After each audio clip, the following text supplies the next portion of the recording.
மகளிருக்கு மாசம் 2500 ரூபாய், ஆண்டுக்கு 6 சிலிண்டர், தங்க செயின், மோதிரம், பட்டுப்புடவை, வேலையில்லா இளைஞர்களுக்கு உதவித்தொகைன்னு அந்த லிஸ்டும் நீண்டுட்டே இருக்கு. பெரிய லிஸ்ட் தான். அதுல ஒரு சில வாக்குறுதிகளாவது முதல் கையெழுத்துல நீங்க நிறைவேற்றுவீங்கன்னு மக்கள் எதிர்பார்த்தாங்க. நீங்க வாக்குறுதிகளை சொல்லும் போது நடைமுறைக்கு சாத்தியமானதை மட்டும்தான் சொல்றேன்னு எல்லா கூட்டத்திலையும் திரும்ப திரும்ப சொல்லியிருக்கிறீங்க. எனவே அதை விரைந்து செஞ்சு காட்டுங்க.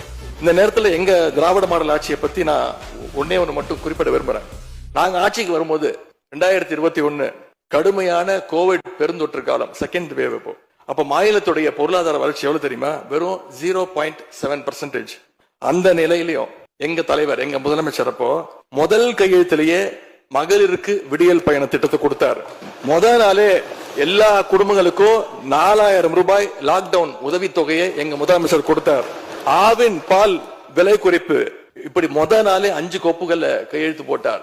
ஒரே மாசத்துல தேர்தல் அறிக்கையில சொன்ன மாதிரி பெட்ரோல் விலைய லிட்டருக்கு 3 ரூபாய் குறைப்பதற்கான உத்தரவையும் எங்க முதலமைச்சர் போட்டார்.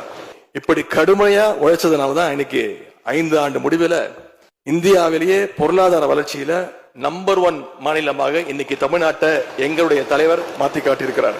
நாங்க நம்பர் 1 மாநிலமா மாத்திட்டு தான் ஆட்சியை விட்டு போயிருக்கோம்.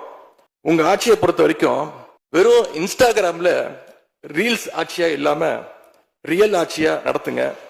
அது மட்டும்தான் மக்களுடைய கோரிக்கை. எங்களுடைய தலைவர், திராவிட முன்னேற்ற கழகத்துடைய தலைவர் முத்துவேல் கருணாநிதி ஸ்டாலின் அவருடைய கட்டளையின்படி நீங்க ஆட்சியை தொடர நாங்க தடையா இருக்க விரும்பல. அந்த வகையில பேரவையிலிருந்து நாங்க வெளிநடப்பு செய்யறோம். நன்றி, வணக்கம்.